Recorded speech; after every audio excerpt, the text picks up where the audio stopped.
ఎలా ఉన్నారు? బాగున్నారని కోరుకుంటున్నాను. నేను మీ లక్ష్మిని. యాక్చువల్గా కార్తీక పౌర్ణమి రోజు ఇంటి దగ్గర ఉసిరి చెట్టు దగ్గర అయితే సింపుల్గా ఇలా దీపం అయితే పెట్టేశాను అనమాట. ఏదో కొంచెం పాలు పళ్ళతో అయితే ఉపవాసం చేశాను అనిపించి, నెక్స్ట్ డే మార్నింగ్ అయితే ఇంకా ఫుల్ అనీజీ అనిపించేసింది. సరే కొంచెం చపాతీ అయితే చేసుకుని, పన్నీర్ ఎప్పటి నుంచో అట్లా ఇంట్లో ఉండిపోయింది.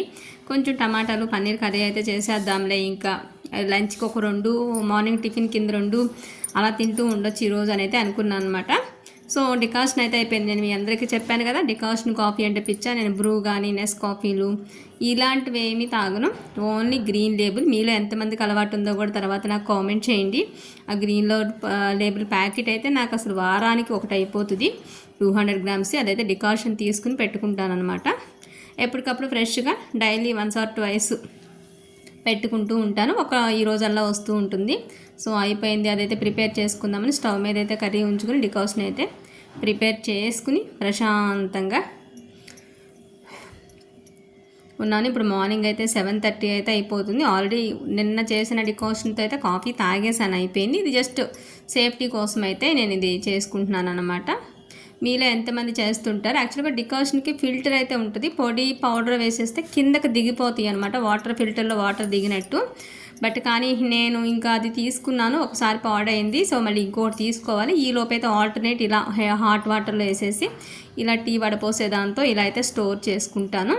ఇది ఖచ్చితంగా full day and next day morning వరకు అయితే వస్తుంది. ఈ డికాషన్ వరకు నాకు చాలా ఇష్టం అనమాట. ఈ కాఫీ అంటూ ఉంటే నేను ఆల్మోస్ట్ అన్నం లేకున్నా, టిఫిన్స్ ఉన్నా లేకపోయినా, ఏది ఉన్నా లేకపోయినా లీడ్ చేసేస్తా. ఈ మధ్య కొంచెం హెల్త్ చిన్న ఇష్యూస్ రావటం వల్ల డాక్టర్స్ అయితే కాఫీ అసలు తాగటానికి వీల్లేదు, ఆ డికాషన్ కాఫీలు అవైతే అసలు అంటుకోవడానికి వీల్లేదని చెప్పారు. దేవుడా అనుకుని ఇదివరకు ఒక 4-5 సార్లు తాగేదాన్ని.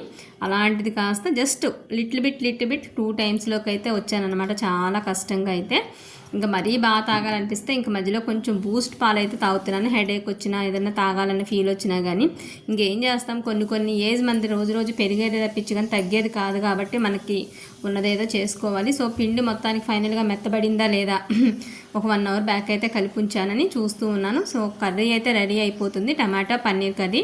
కొంచెం కొత్తిమీర అయితే అలా వేసాను అనమాట, ఎట్లానో ఉంది కదా అని చెప్పేసి. ఇది మార్నింగ్ ఒక 2, ఆఫ్టర్నూన్ ఒక 2 తిందామని 4 చపాతీలకు సరిపడా అయితే చేసుకున్నాను. అన్నం మీద నాకు పెద్దగా ఉండదు, ఒక 4-5 రోజులు అన్నం తినకుండా కూడా నేను ఉండిపోగలను. ఫ్రూట్స్ కానీ ఇలాంటి టిఫిన్స్ కానీ తింటూ, చాలామంది ఎలా ఉంటాం అన్నం తినకుండా అంటారు. బట్ నాకు అది అలవాటు. 2 పూట్ల అన్నం తినటం అనేది పెద్ద టార్గెట్ అండ్ విచిత్రంగా కూడా అనిపిస్తూ ఉంటుంది. తినాలి అనుకుంటే తినగలను, వద్దు అనుకుంటే తినకుండా కూడా 10 రోజులైనా ఉండిపోగలను. సో ఫైనల్గా కూర ఫినిష్ అయిపోయిందని కొత్తిమీరతో అయితే ఫినిష్ చేసేసాను. చపాతీలు కూడా చేసుకుంటూ ఉన్నాను. ఈ సొదేంట్రా బాబో, మాకు నువ్వు తినేది తాగేది నిన్ను ఎవడడిగాడు అనేది అనుకునే వాళ్ళు కూడా ఉంటారు. దయచేసి అప్పుడప్పుడు పర్సనల్ బ్లాగ్లో కూడా మీతో షేర్ చేసుకుంటున్నా కాబట్టి ఇది షేర్ చేసుకుంటున్నా. Please like and subscribe.